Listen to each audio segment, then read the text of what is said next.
এই তো আর কি আছে বালা, তোর কি খবর? হ্যাঁ ভালো, এখন রোজার খাবারই খাইছিস? না রে, আগের দিন তো চলে গেছে, আমি অনেক বড় হয়ে গেছি না, শরম করে। আয় পাশে ভাইয়ের যে খাওয়াই খাইতে পারি। আরে না রে, তুই আমার দাওয়াত খাওয়ানো শিখাস না। এমন সময় গেছে রোজার মাসে আমি 28টাই দাওয়াত খাইছি। এখন বড় হয়ে গেছে, এখন আর যাই না, ফার্স্টে যে বাজে আমি এখন কি বলবো তোরে, তুই বুঝবি না, ছোট পোলা।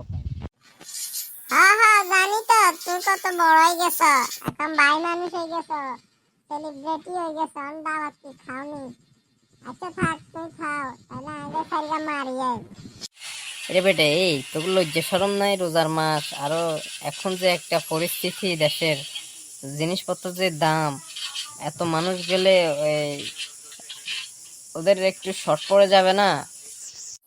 আরে ভাই, এখন এগুলা সময় নাই গোনার। তুমি দেখতে খাইতা, হেঁটে কি এগুলা গইনতা? তুমি তো যা পাইলে ফুল টাকা হলো যেটা খাইতা।